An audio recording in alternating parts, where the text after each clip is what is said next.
What we're going to talk about is confidence. What is it?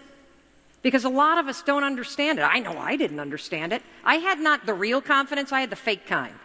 You know, the really bossy, annoying kind, where it was really driven by insecurity. What we want to talk about is real confidence. The other thing we're going to talk about is the habit of self-doubt. The habit of self-doubt. So believe it or not, self-doubt is a habit.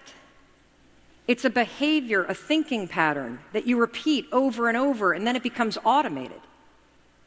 And when I can get you to understand that anxiety, worry, procrastination, self-doubt, they are all habits, then I can show you using science how you can break them. And then everything changes. And it all comes back to these 5-second decisions. If you had more confidence, how would your business and life change for the better? I'm going to tell you how mine had when I finally learned what confidence is and what it isn't. Number one, I know how to say no. How many of you have a hard time saying no? You have clients you can't stand. You have people that work for you that drain you. The ability to align your goals with values and actions. Fearless negotiator. Fearless.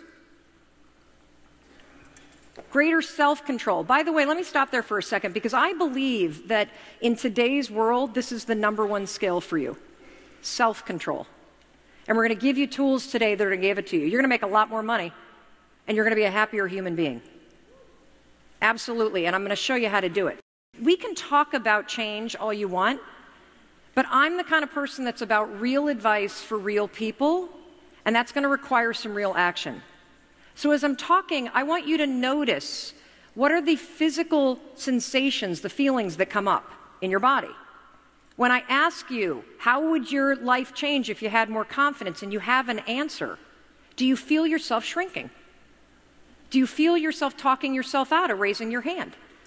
Because if I can get you to start to isolate that pattern and that habit simply in how you respond to whether or not you're going to answer this question, if I can break that right there so that you learn to try, I almost fell off. Oh, good, there's a thing. You learn to try, thank you. I'm going to crowd surf right now. You got me? Okay. Then you can bring that anywhere. I'm into experiential learning because, you know, I've got dyslexia, I'm ADD, it's really hard for me to read and retain. So if I feel it, if I have to do it, then it sticks. So let's talk about the myths and the truths about confidence, okay? Number one, confidence is a personality trait. Total baloney. Total baloney. Lots of extroverted people that are really bossy and annoying like I used to be, although I might still be a little annoying, but really insecure. Really insecure. There's a lot of introverted folks that feel uncomfortable putting themselves out there, but they really believe in what they're saying. So confidence is not a personality trait. Confidence is fixed. That's not true. You could be the most confident person in the world, and the person that you love leaves you. That's going to rock confidence. You could be a really great business person and then make a really bad decision and blow it all. That's going to rock you. Number three, the confidence starts with belief. This is where I go against so many other people. I actually believe that this is not true. I think that thinking positive thoughts will certainly make you feel better in the moment, but it's not going to create change that you want. That you can be a negative, frustrated, depressed, anxiety-ridden son of a gun, and you can still take action. And that taking action is key. You see, here's the truth about confidence. First of all, it's not a skill, it's a trait. And that's good news. It's not a trait. Oh, it's a skill, it's not a trait. See, dyslexia on full display. I was not lying about that. Confidence is a skill, it's not a trait. Confidence is situational. So there are areas of your life where you are confident. And then there are areas of your life where you have a ton of doubt. And here's the most important one. Confidence begins with action. Now, this is not something that I made up, and in a second I'm going to show you the science. I want you to write this quote down. If you have a problem that can be solved with action, you don't have a problem. So a lot of us talk about the problems that we have, but they're actually not problems. We're stuck in one of the traps of self-doubt. And that's what we're going to be talking about in just a second. But first, I want to show you how you build confidence. And let's look at the research, because there's really, really strong research on this. If you want more information on this, just Google the confidence competency loop. The confidence competency loop. Let me show you what this is. So basically, if you try something, he's either going to succeed or he's going to survive. Now, what happens if you survive it? Like you really blow it, but you survive it. Well, you learn something. And then when you learn something, what are you doing? You're building skills. And when you're building skills at something, what are you gaining? Competency. All competency means is that by learning something over and over and over again, you have to do less thinking about it, so you don't have time to get anxious. Just like me in the bed. I had time to lay there, so I was thinking about all my problems. The more you do something, the more that you try, the more you build skill and competency, and that is where confidence comes. So I want you to walk out of here not only with the 5, 4, 3, 2, 1. Catch yourself when you feel yourself shrinking. Catch yourself when you feel yourself editing yourself or silencing yourself. I also want you to walk out of here with a brand new definition of confidence, which I'm going to give to you in a second. Because check this out. All of us are going to feel failure. Let me show you what happens when you are afraid of failing, when you're fearing it. First of all, you're going to start thinking, aren't you? Ooh, I don't know if I want to give a speech. I might be really bad at it. And then I don't know what I want to talk about. And I'm not really sure. Am I ready? Am I not ready? Should I wear the tennis shoes? Should I wear the heels? Should I not do this? Should I do this? And then, of course, as you think, you're going to start to doubt yourself. And this becomes this loop. This is what researchers call a habit loop. We're going to get more into this. This is a chunk of behavior that gets encoded in this part of your brain. You see, you're not a doubter. You have a habit of doing it. The same is true, by the way, when you feel nervous. You start overthinking. The same is true when you start feeling insecure. The same is true when you feel like a fake. The same is true when you start to get overwhelmed. The same is true when you start to fear rejection. All of those things, normal. It's normal to be afraid of being rejected. It sucks. It's normal to feel nervous. These feelings are normal. Acting nervous is a choice. There's only one way to break a habit loop. You have to insert a different behavior. Pretty neat, huh? See, we spend way too much time with the red arrows. I got to be fearless. I can't ever worry. It's terrible to feel like a fake. No, it's not. It's normal. In fact, you're going to. When you first relaunch your eco-adventure company, you're going to feel like a fake. That is normal. Acting like one is a choice. So the only way to break the habit of self-doubt and thinking is to take action. And what action are you going to take? 5, 4, 3, 2, 1. And that, if you do it over and over, puts a new habit in place. This is how you build confidence, one 5-second decision at a time. Let me show you a little bit more science. So right here is your brain. And the red part right there, that's the basal ganglia. That's where all your habit loops get encoded. Everything that you do that you don't think about. Worrying. Let me give you another example. When you put on your pants, do you put your right or your left leg in first? You're thinking about it, aren't you? You don't when you pull your jeans on. It's a pattern of behavior that is right here. Here's the other problem. This is also where worry is. This is where anxiety is. This is where depression is. This is where self-doubt is. It's all right here. This is where procrastination is. What happens when you go 5, 4, 3, 2, 1 is you activate the prefrontal cortex, which you know is the part of the brain that you need for strategic thinking, for acting with courage, for changing. So the truth is, in 5 seconds, you can change anything, and that changes everything. And I want you to understand that to feel more confident about the things that you want to do in your next chapter, it begins with being willing to try. So if confidence is the decision to try, because I also like the idea of you not thinking that the big topics like confidence are about how you feel. I want to make them action-based, because you can't control how you feel at times, but you can always choose how you act. So if confidence is the decision to try, here's the definition of self-doubt. It's the decision not to. See, one of the things that I've come to realize is that when you talk about self-doubt, it's such a big term that you tend to think that it's just nothing that you can control. But what if you started to consider that self-doubt is actually a decision? It's going to give you a lot of power. Now remember, I told you that your doubts create mountains and your actions move them. So let me show you the 4 traps of self-doubt. This is really incredible stuff. So the 4 traps of self-doubt, because I just said confidence is about an action, self-doubt is a decision not to try, and there are 4 ways, 4 actions that we all engage in that are you deciding not to try.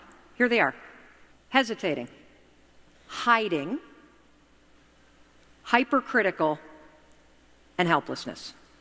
So I'm going to unpack these for you, and I want you to be thinking for a minute. I want you to think about that next chapter. And as I roll these out, I want you to think about, are you stuck in this? And by the way, I can relate to every single one of these. So when I think about the next chapter of getting into throwing events and creating more and more courses and doing bigger and bigger things, I can see myself in every single one of these, okay? This is a simple trick backed by science that I'm going to teach you today as I read and freestyle from the High Five Habit about how you can interrupt negative thoughts and flip into a positive mindset. And why would you want to do that? Well, the reason why you want to do that is because your thoughts lead you in a particular direction.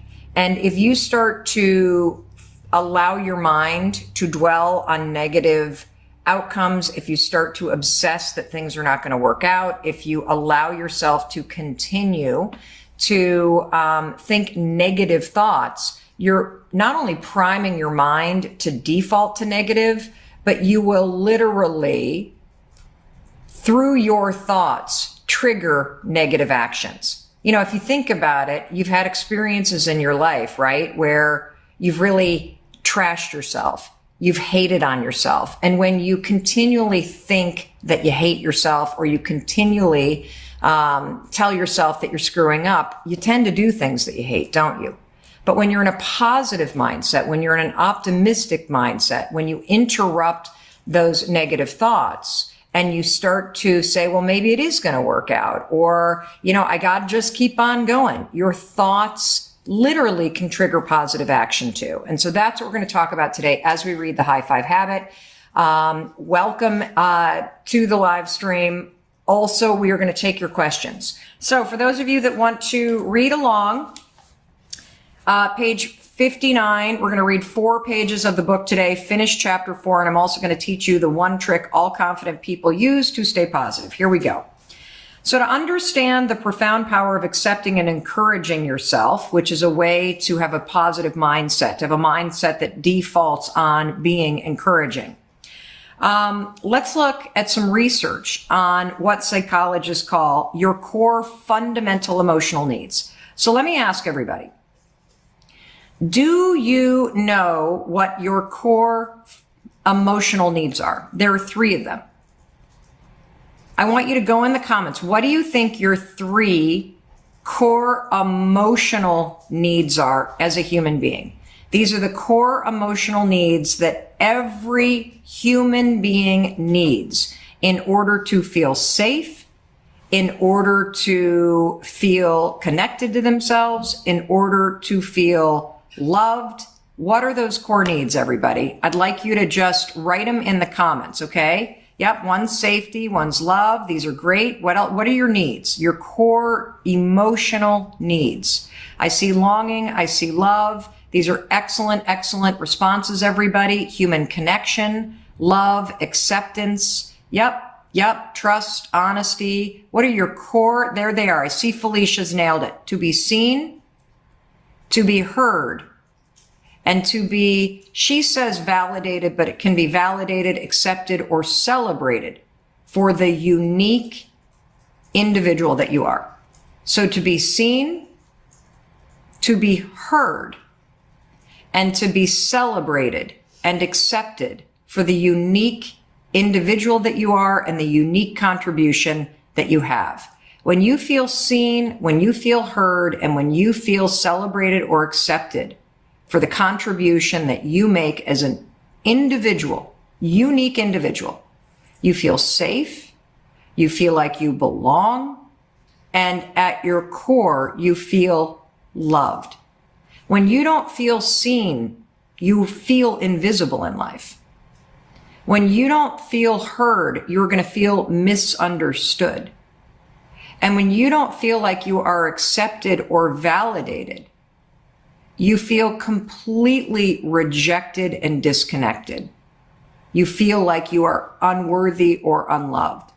And so again, we're going to talk about your need to be seen, to be heard, and to be accepted and celebrated.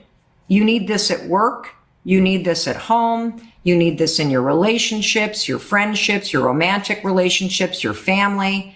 And, if you just reflect in your life, where do you feel seen, heard, and celebrated? Where in your life do you feel that way? Or is there a person in your life that makes you feel that way? Hopefully, you are saying that you make yourself feel seen, heard, and celebrated. But is there somebody else in your life that makes you feel that way? It could be a caregiver. It could be somebody that you're in a romantic relationship with. It could be a mentor. It could be a friend. It could be your pet, right? I think one of the reasons why we all love our cats and our dogs so much is because there's such unconditional love. You walk in the door, they come running right at you. And so you feel seen and you feel celebrated, right? And when they're right there with you, or, have you ever noticed how when you get really upset and you start crying, what do your animals do?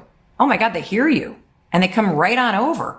And those responses that are so innate when it comes to your pets, everybody, they're fulfilling your emotional needs. That's why you feel so safe and connected and loved by your pets, because you feel seen by them, you feel heard by them, and you feel celebrated and loved by them.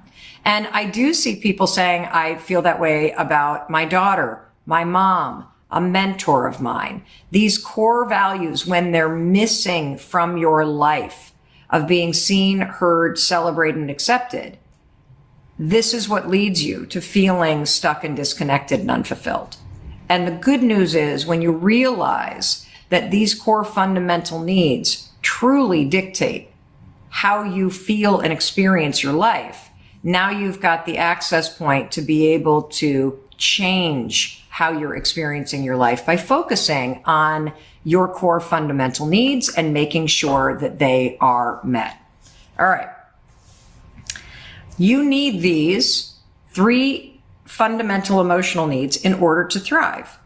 They talk about this in Psychology 101. It's called Maslow's hierarchy of needs. And here's the background. You have basic needs that are fundamental to your fulfillment, your happiness, and your survival.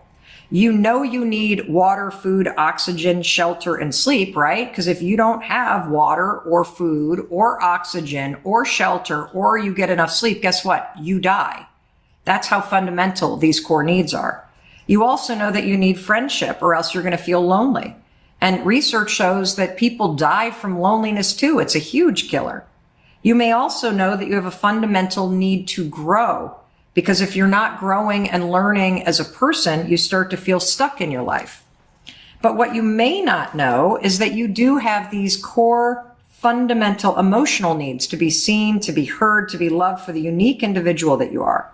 And when these emotional needs are not met, it's not only a form of neglect, but you will feel unloved, invisible, and unfulfilled. And see, I believe that's how we all got so critical of ourselves in the first place. And it's why we're twisting ourselves in knots ever since. That at some point in your childhood, those core fundamental needs stop being fulfilled. You started feeling invisible. You started feeling disconnected. You started feeling like you didn't belong. And as we talked about in yesterday's video, this is all covered in chapter 4 of the High Five Habit, that you then turned that feeling against yourself, and you started to go, well, there must be something wrong with me. There must be something wrong with me. No, there's nothing wrong with you. It was that your 3 fundamental emotional needs were not being fulfilled by the adults around you. That's all that was wrong. So you can change this, by the way, for yourself. Because what's missing, if you're not fulfilled in life, is a deeper connection to yourself. Because you've probably been so busy running from one thing to the next that you can't even grasp right now how big of a shift it's going to create when you start each morning by simply seeing, hearing, and honoring yourself. And one of the reasons why I love all the research around adding a simple high five in the mirror to your morning routine is that it fulfills your deepest emotional needs as a human being. This one action of just high-fiving yourself in the mirror, add it to your morning routine. How many of you have added a high five to your morning routine and you're stunned by how much it's changing the way that you see yourself, the way that you treat yourself?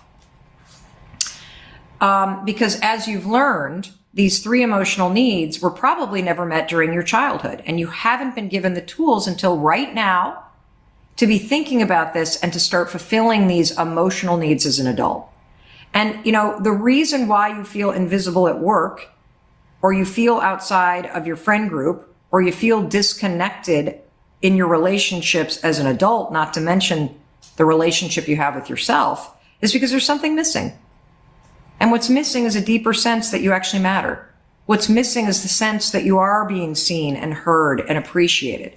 This is critical. It's so critical. If you were to wake up and you had a feeling of being connected to yourself and you felt seen in your life and you felt appreciated in your life and you felt heard in your life, that would absolutely change how you go through life. That's why this is such powerful stuff, as simple as it is. And I love seeing so many of you writing in the comments about how you are adding in the high five and how it's changing your life and how you're starting to take your emotional needs seriously and you're starting to make it a priority to fulfill them and how it's changing everything. Now look, don't bother arguing with me because I did the math. I think sometimes in life you forget just how miraculous you are. You know, you get so beaten down by the day-to-day and you're so sort of beaten up by what you've survived in your past that you've lost sight of how extraordinary you are. And so I'm going to remind you of how extraordinary you are. And I brought some math to prove it. So I just want you to wrap your brain around this really cool fact. The odds of you being born are 1 in a million. We're just going to start there, okay? We're going to do some simple math and we're going to build. The odds of you being born are for sure 1 in a million because your mom carries over 1 million eggs in her body during her lifetime. Isn't that wild? You're 1 in a million. But guess what? That's not even close to the mathematical phenomenon that you are. 1 in a million doesn't even touch the surface of how extraordinarily unique and amazing you are. Because based on recent research, scientists have also figured out that the egg that formed you was really choosy. And that egg could determine which of your father's 250 million sperm cells it wanted to connect with. That's right. This was not a race with the sperm. The egg was very, very choosy. And if that egg that created you chose any other sperm, guess what? You wouldn't be watching this live stream. Your sibling would, because you never would have been born. So just wrap your mind around those odds. 1 in a million plus 1 in 250 million. What are the odds of that? Well, the experts crunched the numbers on that, and the odds of you being the result and being born and being here with me right now, 1 in 400 trillion. 1 in 400 trillion. Now, guess what? I'm not even done yet. 1 in 400 trillion doesn't even scratch the surface in terms of what a miracle you are. Are you ready?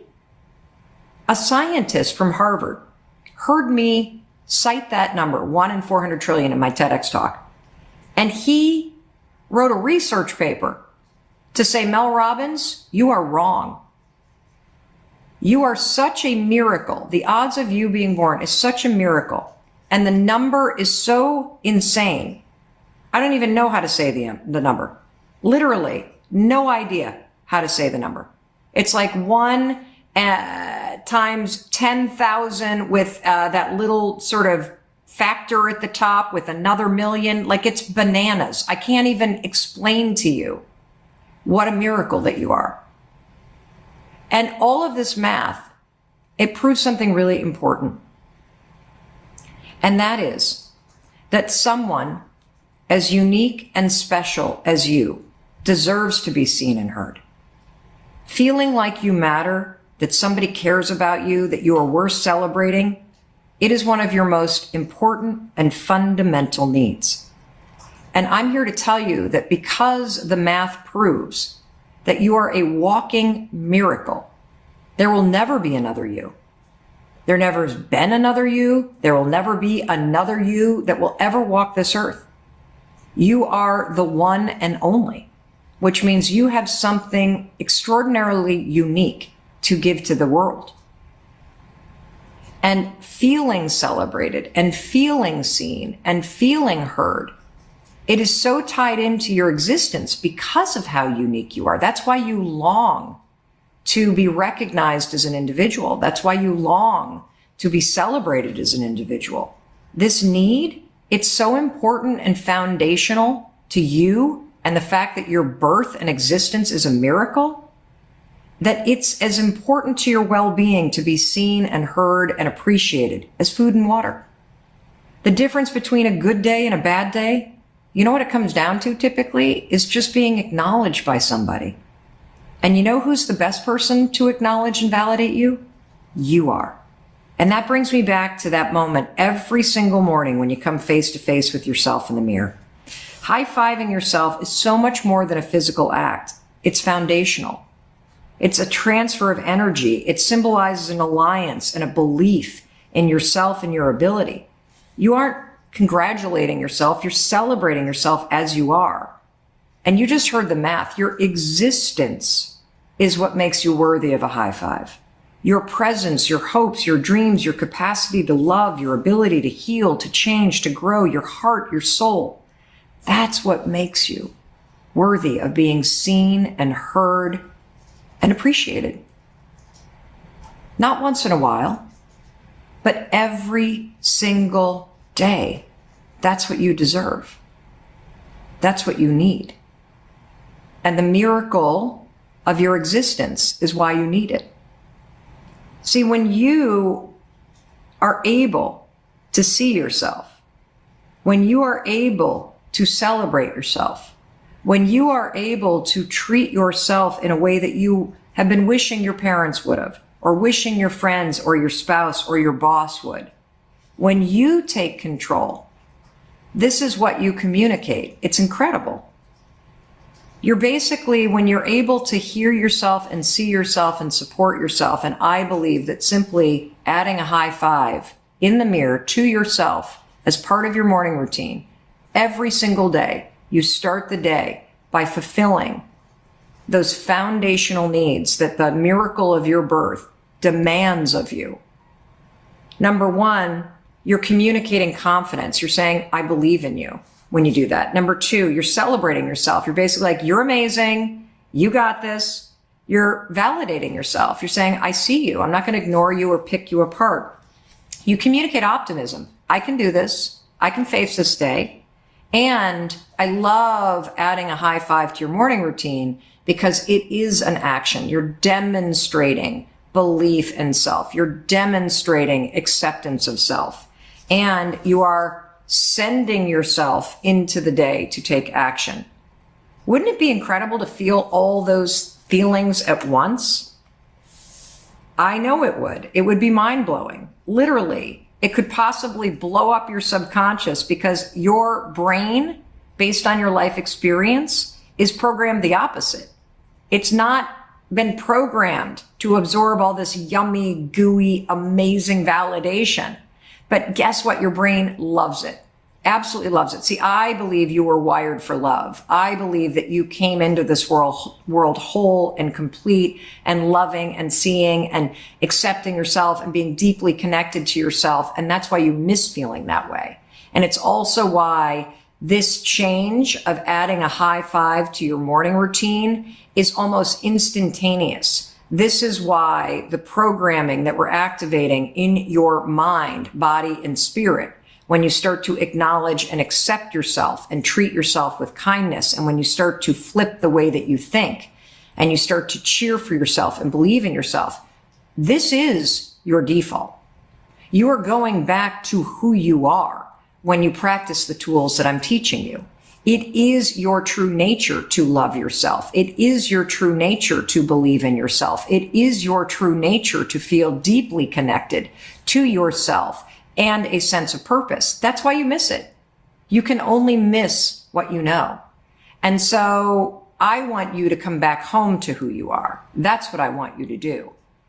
Now, okay, I get it. But Mel, how do I think different thoughts? And this is what I promise to teach you. The trick that all confident people use to stay positive.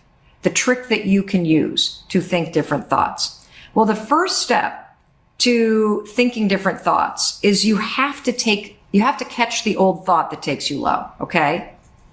And if you don't know what the thought is that takes you low, here's a hint. It's some version of I'm not enough. I'm not good enough. I'm not smart enough. I'm not tall enough. I'm not successful enough. I'm not skinny enough. I'm not talented enough. I'm not lucky enough. I'm not this enough. I'm not that enough. There's something wrong with me. It's some version of that. And if you know what the thought is that always brings you down, could you please write it in the comments? Because you will inspire somebody else. You will make somebody else realize they're not alone. Okay? What is the thought that always takes you down? Mine is some version of it never works out for me. People are mad at me. I'm not a good person. Nothing I ever do is gonna matter. Like it's just some horrible version of that. Okay? So first step number one, what is the thought that always takes you down?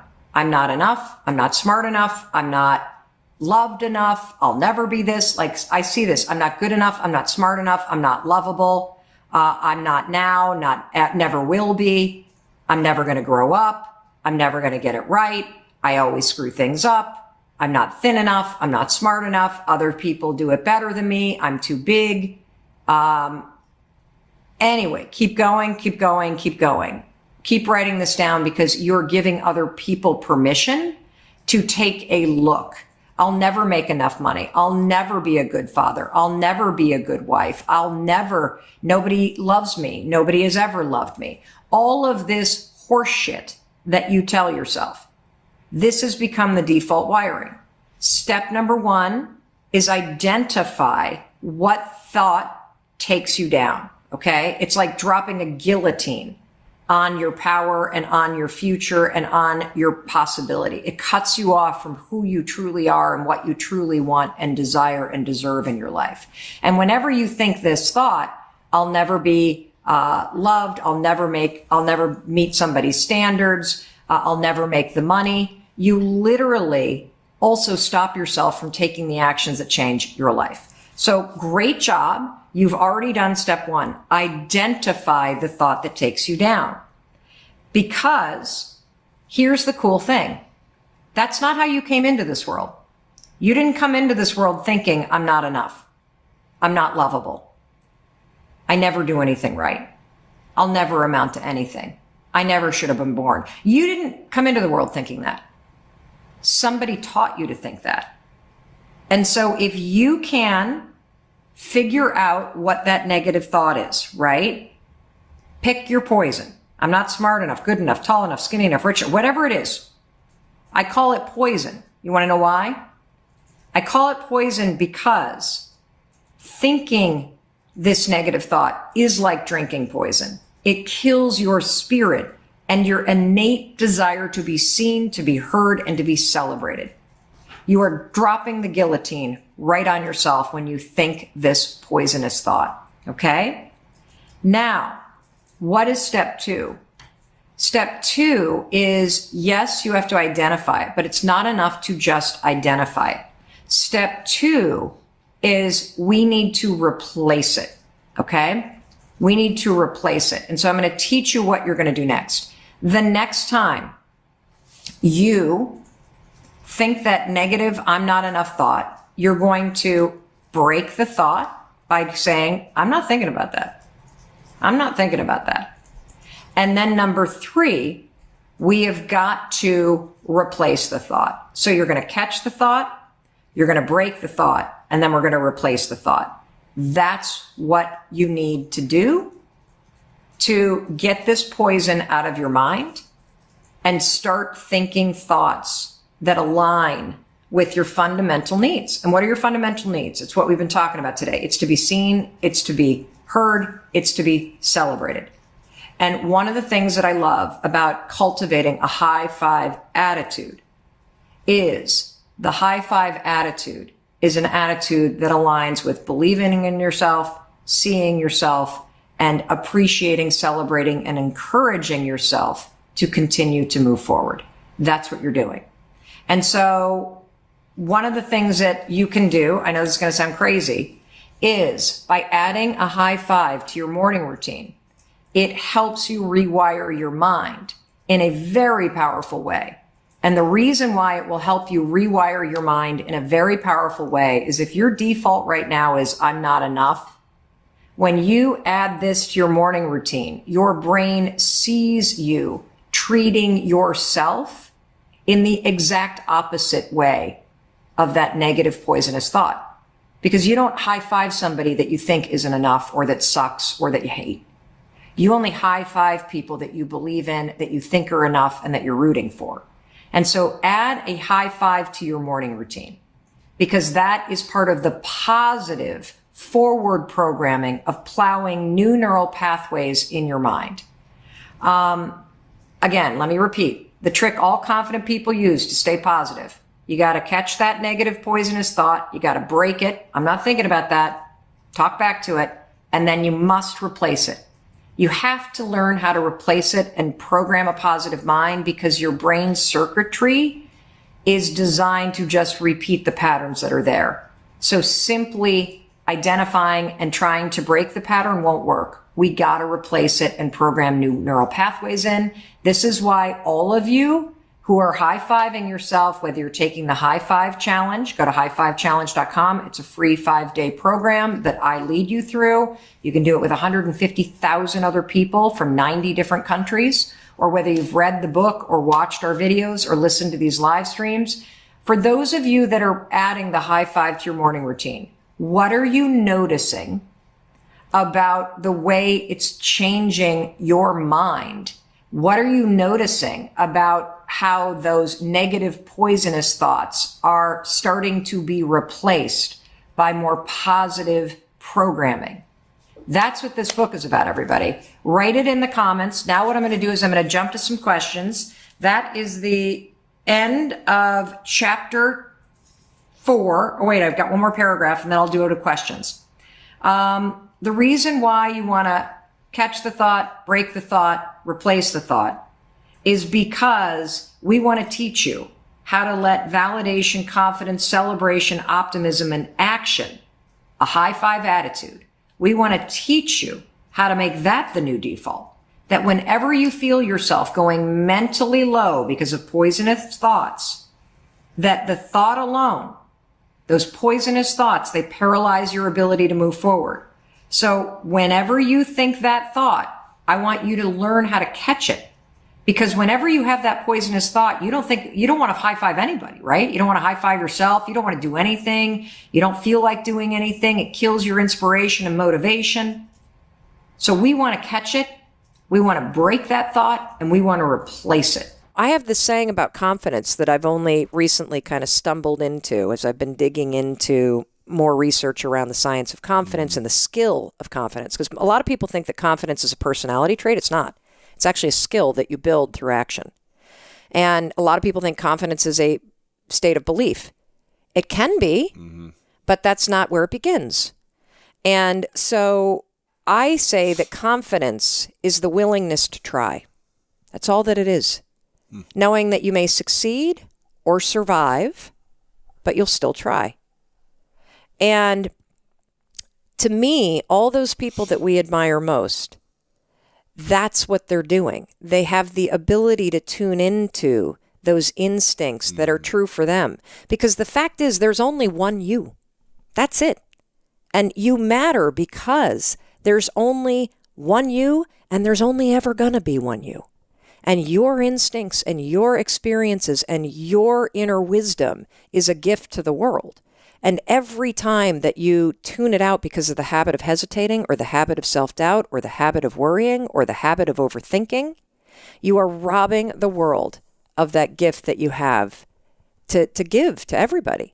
And you can use this simple, stupid, silly tool to train yourself to not only hear it, but also to develop the skill of courage to act on it. Powerful. And is there any area of your life where you feel like you lack courage still? I'll admit it's kind of easy. I think we all kind of go through those moments where you feel like you're behind.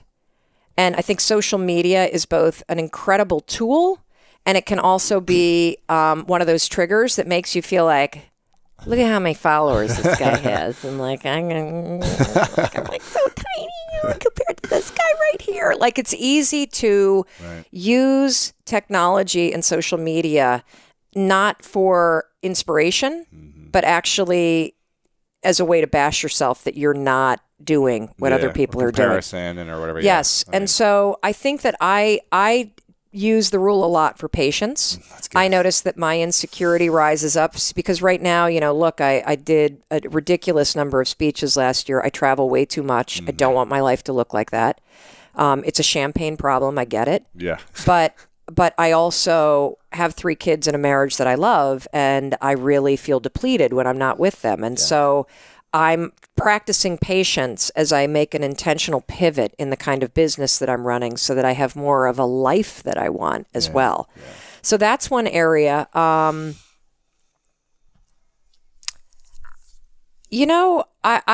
don't feel insecure as much as, the term deliberate practice, right? And the 5-hour rule where... Deliberate practice, is that from the Talent Code?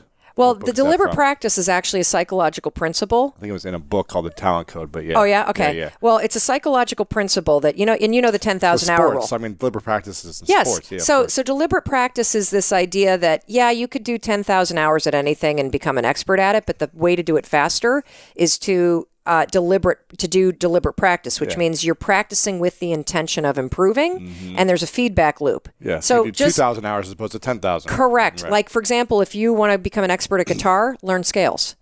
Don't just sit there for 10,000 hours and play the same song. If you learn scales, you get the finger dexterity and the muscle memory and the neural pathway development. By the way. Yes, so I saw your guitar over there. So hard. I saw your guitar. I always wanted to play guitar, but instead I forced my 3 children to learn. That's good. You can just enjoy it. You just watch them. Exactly. My brother's, the #1 jazz violinist in the world. What? Yeah. And so I grew up watching the most incredible, Now, is he built like you, too? He used to be even, more jacked. They used to call him the Incredible Hulk of violin because he was just wow, snap the thing in half. He would. He would, slam it like Jimi Hendrix style, yeah. But now he's leaned up a bunch, actually, and so he's incredible. So I used to just be all awestruck by his gifts, and it was unbelievable, his skill. And so I learned guitar. I taught myself when I was 18 just because I was like, I have to know something, in terms of music. Cool. I can barely, I'm like a hack, but at least I can do something. Yeah. So yeah. So I'm kind of in this mode of improving myself, and I'll give you one more thing that I'm working on. So I kind of think about my life and my work in 3 buckets. So we got this bucket here, we got this bucket, and we got this bucket. And so when you think about your business, or you think about your passion, or you think about work, I think about, okay, what do I need to do in terms of how much time and what actions do I need to take in order to develop the skills so that I can perform the work? Mm-hmm. So there's the deliberate practice that goes into practicing your skill and your mastery. And your competency mastery, so that when it comes time to actually deliver the work, whether that's selling or standing on a stage or writing a book or talking to people or selling real estate or whatever it is that may be your passion, deliver. This is the one I neglected last year. This bucket is, what are you doing to personally develop yourself so that you are the most capable, fulfilled, and satisfied human being, so that when you show up to do your competency and your skills and the delivery, that you as the human being are able to do that. Yeah. And so I've been spending a lot more time consuming content, reading books, watching, your incredible show, and learning from other people. And I think that one of the traps that we entrepreneurs get into is I was feeling last year anyway, like I was on a treadmill, and when I wasn't looking, somebody was coming by and turning up the speed. Sure. And I was only in this alley. And increasing the hills, Yes. Yes. And so, and if you're my age, you need like a diaper when somebody does that. You're on a treadmill and a leash to keep you attached to it. Exactly. So I've been focusing a lot on this, and it's been interesting because you and I were talking earlier too about you going to India and some of the stuff that you learned in terms of the different states to be in. And I use one where I pay attention to where I'm feeling depleted versus where I'm energized. And here's the thing. You can be doing things that are really hard that energize you. You can be doing things that are really scary that energize you. The same is true with things that deplete you. There are things in your life that are really easy for you. There are people that you hang out with, by the way, that you've been hanging out with for years, but they deplete you. And so I've been starting to become more deliberate about how I distance myself from things that deplete me, and how I spend more time and energy either doing or pushing myself to do those things that actually energize me. And this gets back to your message around passion, right? And that, the art and the skill of building a life that is guided by the things that you're passionate about. Yeah. How do you believe in yourself, especially in a moment like right now where the future is right in front of you and it is swirling with endings and with beginnings? That's always how I feel in the summer, right? Summer is supposed to be this awesome time where we relax, we dial it down. If you're lucky and you can get to the beach, that's fantastic, or a pool. But when I'm at the beach, you know what I'm thinking about? My freaking future and the endings and the beginnings. And today, I want to throw how you believe in yourself in the middle of all these endings and beginnings. And how do you believe in yourself when you haven't even started taking the actions? How do you believe in yourself when you don't know how this thing is going to turn out that you really want to do? Well, my guest today, she's a super close friend of mine, and she is somebody you want to hear from right now. Who am I talking about? I'm talking about none other than Jamie Kern-Lima. She's the founder of It Cosmetics, which she started in her living room, and she sold it to L'Oreal for $1 billion. And here's the thing that I love about Jamie. Jamie is the queen of learning how to believe in yourself, because when she started It Cosmetics, she was not some influencer with daddy's money. No. She didn't get a degree in how to start a company. She was a waitress at Denny's with terrible skin rosacea, like the bright pink kind of breakouts all over her cheeks. And it was that rosacea and that hardworking work ethic from being a Denny's waitress that made her create her own foundation. And that was the beginning of this $1 billion company that she created in her living room, It Cosmetics. And I know you're going to love hearing from her, which is why I am so excited that you're here to talk to us about your journey. You are one of my favorite human beings of all time. I cannot thank you enough, Jamie, for being here as my friend and for being here as the professor on the topic of purpose and learning how to believe in yourself. Ladies and gentlemen, let's give a big, warm Mel Robbins podcast welcome to Jamie Kern-Lima. Mel, thank you. Thank you for having me. This is going to be fun and real and raw, and I can't wait. And I hope it just adds so much value to everyone listening. So I'm grateful to be here. Thank you. There's no question, because you have those friends in your life that you don't see very often. But every time you do, it's like no time has disappeared, and you just have this like kind of twinkle on your skin because you just love being with this person. I love you so much, Jamie. I'm actually mad at you that you live so far away from me. So maybe we should just start right there. I love you. Thank you. I feel the very same way. And one of the things I want to share, I know we're going to dive in deep on purpose. By the way, I love Purpose Professor. I'm like, yeah, let's do it. Let's do it, because it's one of our biggest life questions. How do I find my purpose? But I just want to say, Mel, something really important to me that I didn't want to leave here without saying. You can edit this out if you don't like it, but everybody listening needs to know this.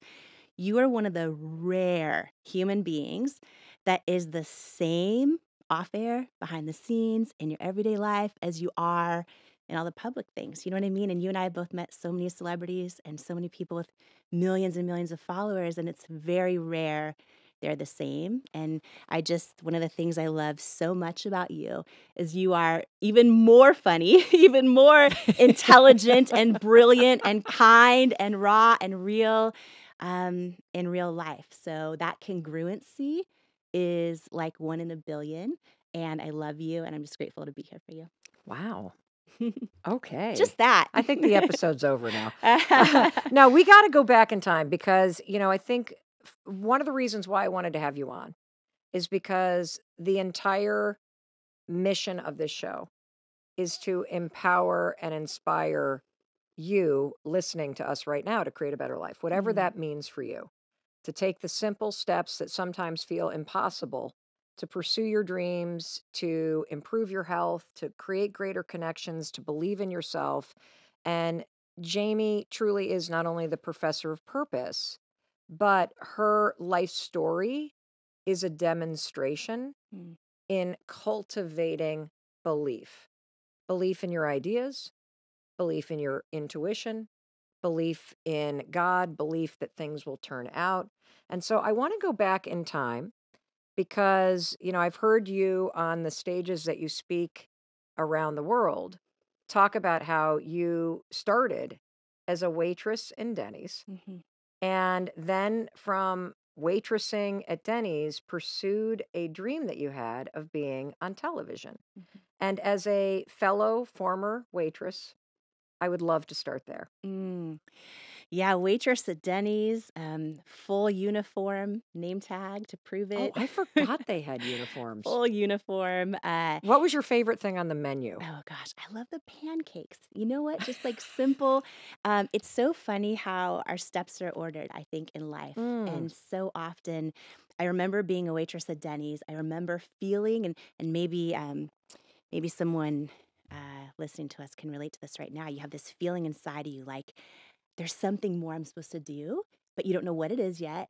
And you doubt it might be possible. And I remember being a waitress at Denny's and just feeling like I have these big dreams, but not quite knowing, like, how do I believe I'm worthy of them yet?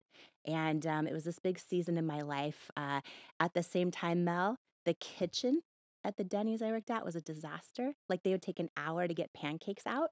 So I learned to talk to people so that they wouldn't leave. They often did leave. Or they'd throw like a dime and a penny on the table and leave. As your tip, as if it's your fault Yeah, that the exactly. food were. But it's so funny how, years later when I ended up launching my own business, I'm like, oh, I've got to get the operations right or nothing else matters. It's just those little things we learn along the way. But yeah, after that, I thought my whole life I would have a talk show. I watched Oprah in my living room growing up, so I thought for sure I would share other people's stories with the world. So I went into, did all the jobs, saved up all my money to pay for school, and push grocery carts in the grocery parking lot, sliced meat in the deli, all those fun jobs, and then found myself in what I thought was my dream job, working in TV news. And I thought, this is it, right? And what I didn't realize was I was about to enter this huge season of setback in my life, of self-doubt. I have a skin condition called rosacea. And for me, it started getting really red, really bumpy. And I would be anchoring the news live, thinking like, okay, this is it. And I started hearing in my earpiece from my producer, there's something on your face. There's something on your face. You Oh need my to wipe God. it off. And I was live on television, right? And I would glance down during the commercial break and I saw, oh, the makeup is breaking up on my face and these big red bumps are coming through. And it started this season that felt like setback. But so often in life, the seasons that feel like setbacks are actually setups for what we're called to do. Okay, stop right there. Did you hear that? the seasons of your life that are setbacks are often setups for what you're called to do. I want to just make sure everybody heard that. And I want to take a highlighter and also highlight something that you said about being a waitress at Denny's. And it's this: you said our steps are ordered. Mhm. So, can you explain what that means, particularly to somebody who's listening, Yeah. who may feel like, I know I'm meant for something greater. Yes. Why the hell am I at this step? And this does not feel like it is like on the path of where I'm supposed to go. So, Mm, what do you mean by the fact that our steps are ordered? yeah. I believe, everything in life Yep. is happening for us, even when it doesn't make sense. Ugh. Can Um, we just, what do you mean happening for us? I So, to think, somebody that's like really in it, Jamie, yes, yes. what does that mean? Let me frame it around our topic of purpose, right? Okay. So often people feel empty because they feel like, oh, my purpose needs to be some job. It needs to be my job, or it needs to be this grand thing I haven't figured out yet. But for those of us that have accomplished a goal we always dreamed of, we get to it and we're like, oh, this isn't it, right? It's never, in my opinion, purpose is never this big goal necessarily. Purpose is so often when we're able to serve the person we once were, or serve in a way for something we've gone through. And here's what I mean. I think our purpose can be like, oh, wow, I went through a really freaking hard season in my life. And I now am actually realizing I'm born to be a generational cycle breaker in my family. Mm-hmm. That is an incredible purpose, right? Purpose can be like, oh, I've been having a hard season for a long time. And when I actually just take a minute and say hi to someone else who's lonely, maybe it's like in the coffee line at Starbucks, maybe it's the neighbor down the street, whatever it is, you feel in your gut a sense of fulfillment, like a sense of alignment when you're doing something in your purpose. Mm. And I think that the big mistake people make is they think it's this end goal, right? A lot of times when people hear my story and they hear the, oh, Denny's waitress builds $1 billion company, they think my purpose was to be some big entrepreneur. It wasn't? It wasn't. What was it? In the journey of how I did it, Yeah. I took this massive risk, right? Taking my makeup off on national television when I was told not to, and being brave enough to be seen and helping other women realize that they're worthy and enough exactly as they are, seeing them as who they are. To me, that is my purpose.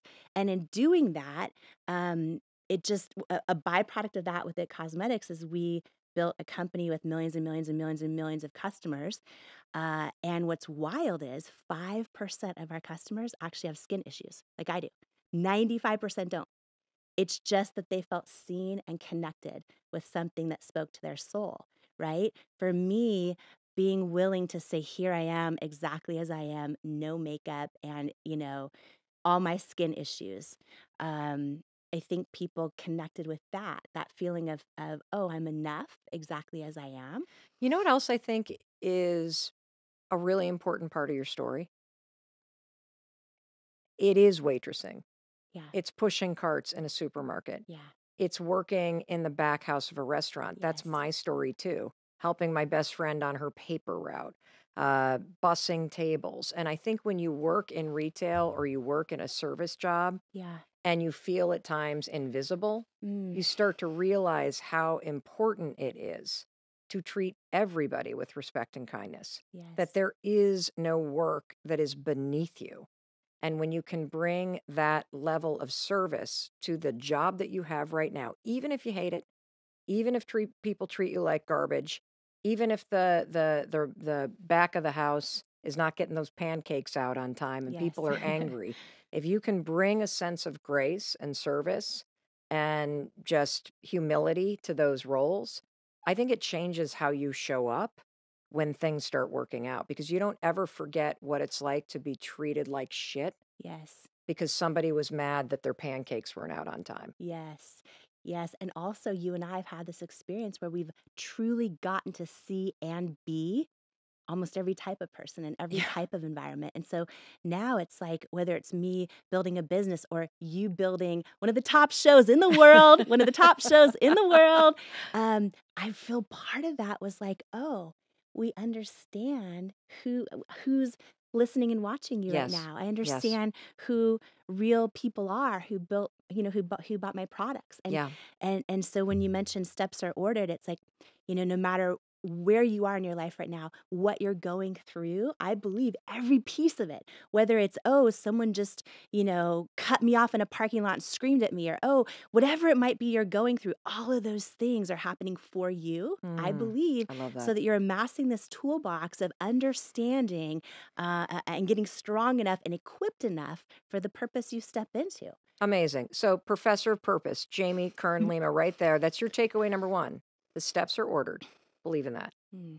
And this moment is helping you, it's giving you something. So, that is one major tool that you used along the way. Let's go back to that moment because I think you were 28 years old, right? When you're sitting on television in Seattle. Yeah. You are a local news anchor, you're living the dream, you're on your way, and you are now starting to have this nightmare happen Yes. where your rosacea is breaking through on camera in front of everybody, Yeah. the makeup that they put on you. Yes. And you've got people in your ear telling you there's something wrong with your face. Yes. And you're realizing, holy cow, the makeup that they've put on my face cannot cover the rosacea and the skin issues that I have. So Yep. what do you do in that moment? Well, the first thing I did was start freaking out, right? And I literally, I started entering this season of self-doubt where I would be live on the air, anchoring the news, thinking thoughts in my head like, oh, am I going to get fired? Are viewers changing the channel right now? Like, am I costing the company ratings, right? So it was this Could you big, feel those moments when you could feel like the makeup not kind of like disappearing? Like there were moments when I used to be a commentator for CNN. I was pre-menopausal where I could feel the hot flash coming. Yeah.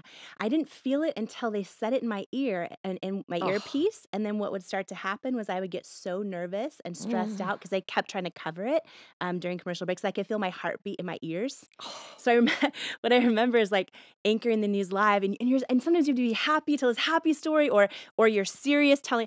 And I just remember my heart beating in my ears, hoping people weren't changing the channel. oh And my and God. it started this thing where I would spend it's funny. I was anchoring the news, and people think when you're doing that, you must have all this money, but you really don't get paid much at all. And I No. took my little paycheck that I had and started spending it on department store makeup, professional artistry makeup, drugstore makeup. I couldn't find anything that worked. And I had this idea one day, like, oh, if I can't find anything that works for me, there's probably a whole lot of other people out there that feel like makeup doesn't work for them. And it was sort of this idea where I was like, if I could figure out how to make something that worked for me, it helped a whole lot of people.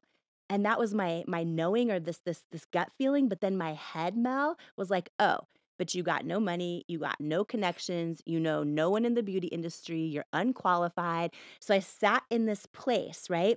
And we're talking about purpose. I had this gut feeling like I was supposed to go for this thing, but then my head was like, oh, but here's all the reasons why you're not qualified to do it. Plus, you're in your dream job, right? And I sat between those two. And it wasn't until I had this big, big aha moment of why I needed to do it that pushed me over the edge. Okay, so what is the aha moment? Yeah, so I realized one day, I'm like, this makes no sense. There are thousands of makeup companies out there. How does nothing work for me, right? Then I had this moment where I realized I've never seen a model with bright red bumpy skin saying, selling makeup. Like you always see these photoshopped, airbrushed Yeah. models.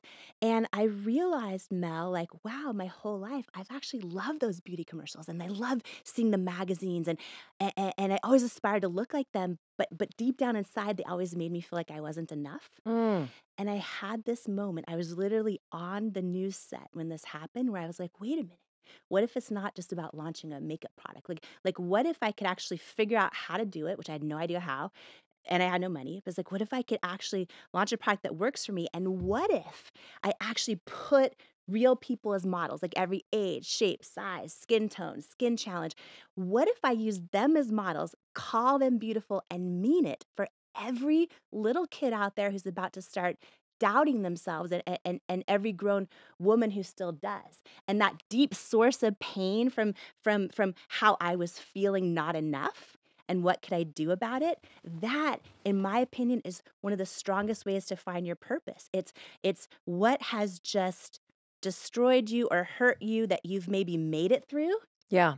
and how can you now use that making it through to help someone who's going through it? Okay. That's like a mic drop moment from our professor of purpose, Jamie Kern-Lima. So again, I like to unpack these things to make Yeah. sure this is a I always say this is not just a listening podcast, it's a doing podcast.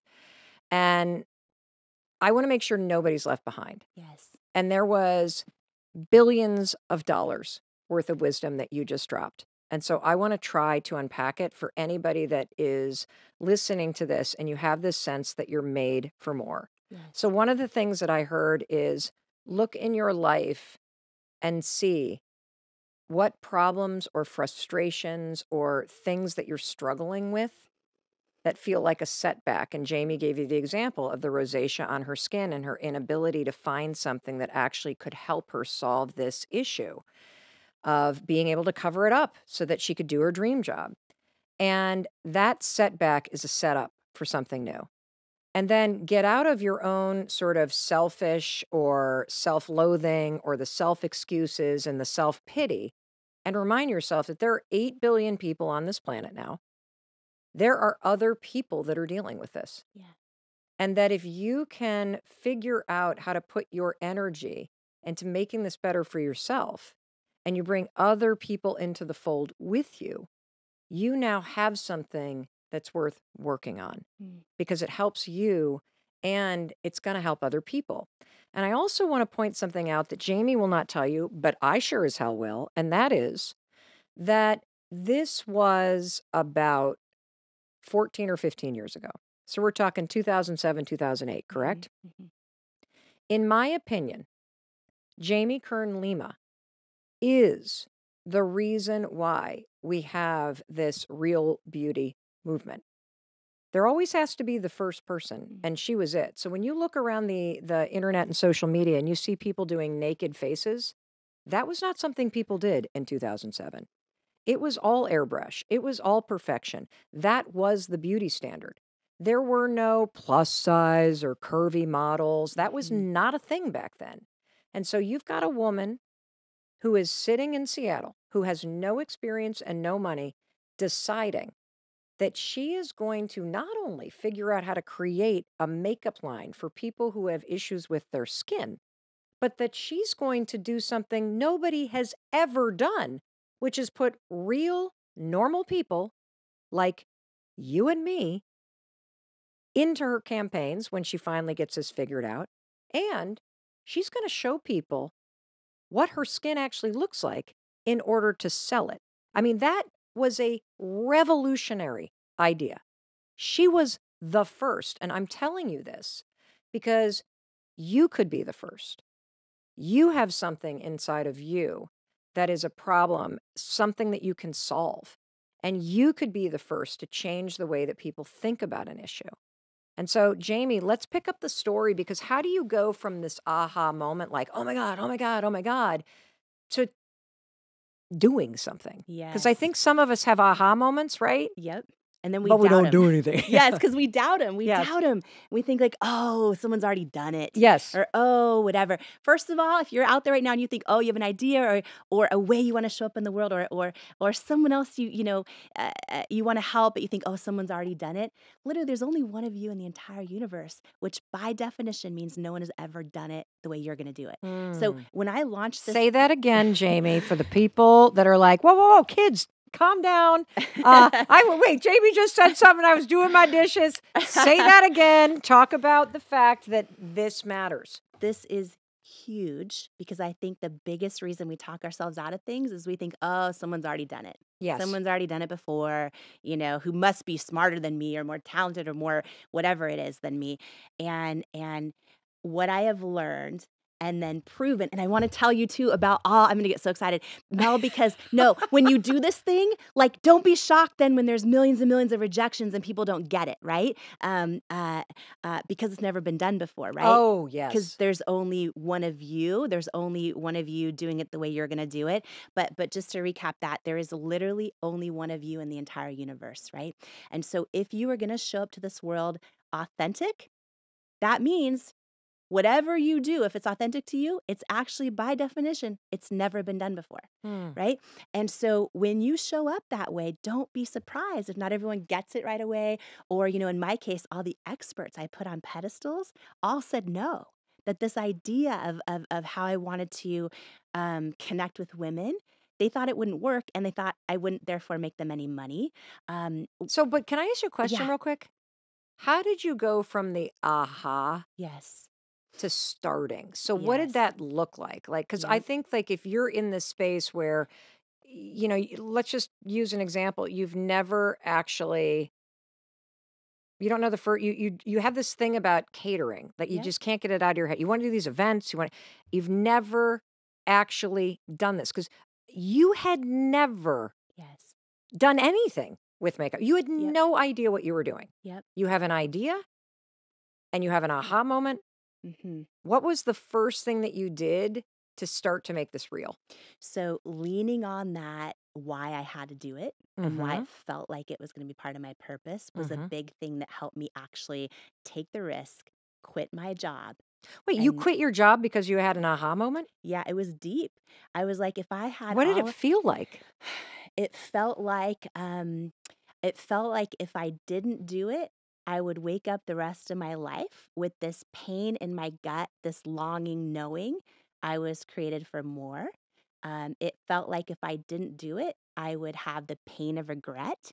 And Mm. if I did do it, I might have the pain of failure and maybe the pain of embarrassment and then maybe the pain of, oh, wow, that doesn't feel like it went how I thought it was. I knew it was this big risk. I Yeah. knew I was leaving what I thought was my dream job. Why did you have to Um, quit your job? Just curious. it was literally from day one, I was all in. Like I dove all in. I knew if I was going to do this, I needed to just go all in on it. And, I started, I do not recommend this, but I started working like 100-hour weeks from the beginning. I was so freaking passionate about it. Like I couldn't stop thinking about what if I can actually figure this out?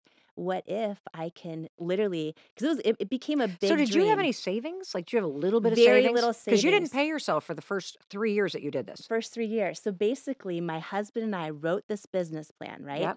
Yep. Quit our jobs, dove all in our living room. We poured all of our savings into it. I thought, Mel, and this is for someone watching us right now. I know this. I thought if I can figure the product out, it's going to be huge. Right.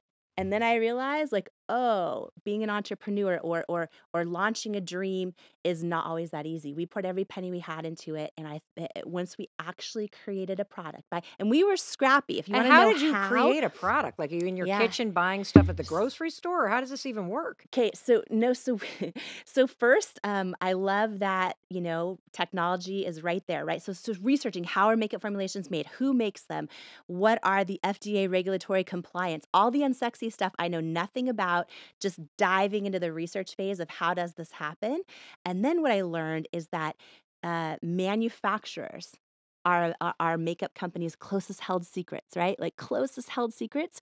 They won't disclose who they work with, but a lot of these big manufacturers work with all the top brands that you see or a handful of them. Gotcha. So I started. So are you saying that all of the brands and top brands that you see are basically manufactured by a handful of companies? Yes, Okay, handful got of it. companies, and then some do it in-house as well. Gotcha. So what I did was scrappy. I walked into a Sephora. I wrote down the name of every single brand in there, went home. I had no money, right? Cold call every single brand and saying like, oh, I'm looking for a really great manufacturer. Could you let me know who you manufacture? And then they hang up on me. You know what I mean? One after another, after another, after another. And I got this really small brand in a totally different kind of positioning where the girl who answered said, oh, here's who we use. They're in New York City, blah, blah, blah.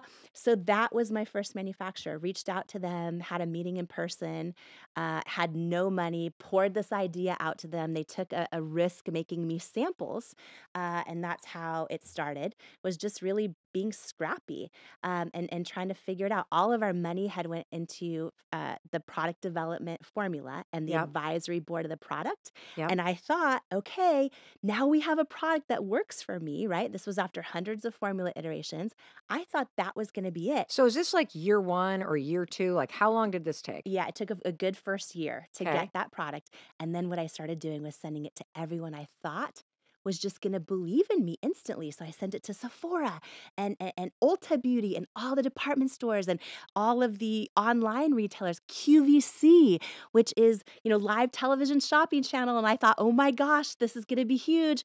Every single one of them said no after no after no after no. And to your point, it became 3 years of not being able to pay myself, 3 years of hundreds and hundreds and hundreds of no's, of crying myself to sleep at night. Were you and your husband like fighting like crazy? Like you should go back to work. You should, but why do we do that? Like, were you like doing that? You want to know what it was? Yeah. We still believed in it, but we weren't sure how we were going to make it. It was like friends and family that were like, wait, you quit your job? Are you sure you should have quit your job? Or wait, you still haven't made any money? Like it's been 3 years, right? So you hear all of this, the voices get so loud. Yeah. The loudest though were my own self-doubt. Sometimes we take a chance and go for something because our gut is telling us to do it. And then all of a sudden you face all this opposition and you start to question, is my gut wrong? Is my knowing wrong? And there were so many times where I would literally get another brutal no from, Sephora or QVC or whoever it was. And I would just literally cry myself to sleep. What do you think are the reasons we doubt ourselves, or what do you think is the steps to gaining more confidence in ourselves when we doubt? So I always thought that confidence was a thing that you feel. And I have come to prefer that confidence is something that you do, meaning that, a lot of people like to think, okay, well, you're going to feel confident first. And then once you feel confident, then you'll take the action. And that's wrong. It's not a chicken or an egg in my mind.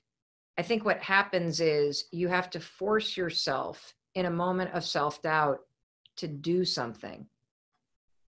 And when you see yourself taking action, the confidence follows. So I have created my own definition of confidence, which is confidence is the willingness to try. And you display the willingness to try when you take action. Yeah.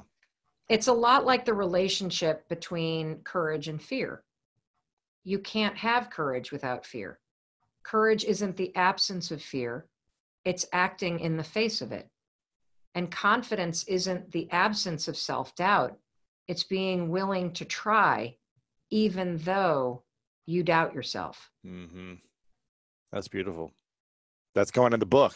I'm quoting you in the book. Make it, baby. Make it your own. I love that. That's powerful. Yeah. And I think, I'm sure we're very similar in the sense that we do a lot and we build confidence because we would take action. You in law school and public defending and all these different things you've done, which like, okay, I'm afraid, but let me go do it. And now, okay, I'm getting better. Now I feel more confident.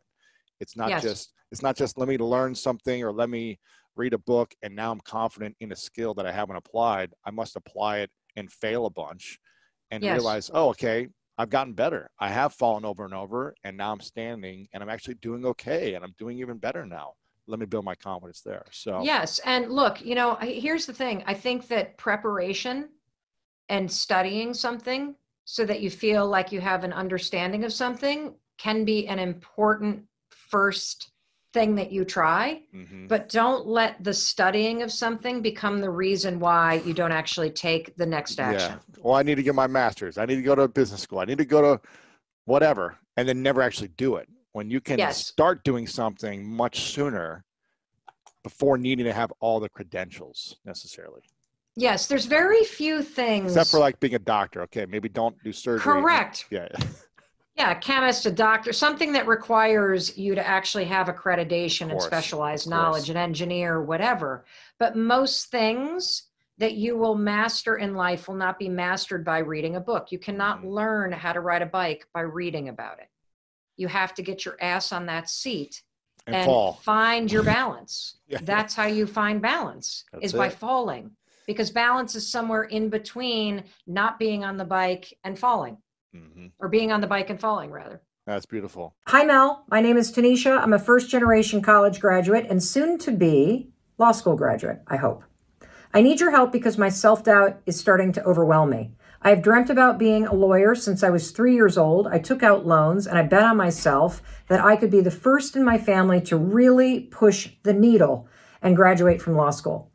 But I've recently lost my mom to lung cancer, and I cannot even describe the pain and grief and doubt. This would be a time I'd talk to my mom and ask her for advice, but I can't, so I figured I'd ask you.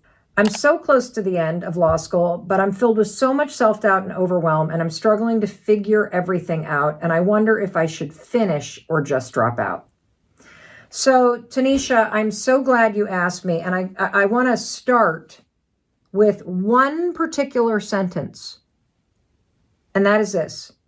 This would be a time I'd talk to my mom to ask her for advice, but I can't.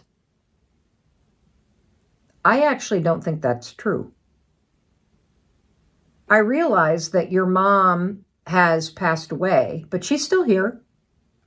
And I bet if you were to close your eyes and you were to think about her, and you were to ask her what you should do, I guarantee you know what the answer is. And being a mother, I can also tell you that every mother lives and dies to see their child achieve their dreams. That is exactly what you want for your children. And so I guarantee you, if you get really still and you close your eyes and you think about your mom and you ask her that question, you will get the answer. Keep going. Don't give up on your dreams. You made your mother so proud, and you are going to continue to make your mother so proud. And even though she's not physically here, you know darn well she is here with you because you can feel her, you can sense her guidance. And here's the thing about dreams. If you've had a dream of being a lawyer since you were a little girl, I guarantee you were born with that dream woven into your DNA. You see, dreams are deeply personal. That's why you can be super little and be drawn to something like being a lawyer and have no explanation for why. And this is important for you to understand. Because if you give up on your dream's going to haunt you. See, it's just not that easy as dropping out of law school. You've always wanted this. You've always worked for this. You've dreamt about this forever. And it's not going to leave you. That's why we say your dreams are kind of in the back of your mind. So you don't have a choice about this. If you've always wanted this, and the death of your mom has overcome you with grief, you have to do two things. Number one, you've got to take care of yourself because you're grieving. And grief can feel like doubt. It can feel like overwhelm. It can feel like anxiety. It can feel like all kinds of things. So you got to take care of the fact that you're grieving. And that's like riding waves of emotion. And the second thing that you've got to do is you got to keep going. You have got to complete law school. You are so close to finishing. And you've got to complete law school because this is a dream that is personal to you. You will always regret dropping out. Always. And so for the sake of your dream and for the sake of your mother's memory, I want you to honor both yourself and I want you to honor her and I want you to just keep going. Now, that said, so we've kind of your mother and I agree on this. You're going to finish law school, okay? And you're going to be an amazing lawyer, and you've got an amazing, beautiful life ahead of you. That said, if you're so overcome because you're grieving, then you should go to the dean's office and you should explain what's going on. And if what you actually need is to pause and to just take a break from school for a little bit so you can take care of yourself in the wake of your mother's death, that's very different than quitting law school. That's giving yourself what you need while honoring your dream. Now, I can't answer that question for you. I can only implore you to figure out what you need to do right now in terms of your own grieving process while being responsible for this dream that you better not give up on, young lady, because your mother and I are watching you. So I want to know when you've completed law school, because we're going to be cheering for you. And I really appreciate you thinking of me for such an important and amazing question. Hey, it's Mel. Thank you so much for being here. If you enjoyed that video, by God, please subscribe, because I don't want you to miss a thing. Thank you so much for being here. We've got so much amazing stuff coming. Thank you so much for sending this stuff to your friends and your family. I love you. We create these videos for you, so make sure you subscribe. Mwah.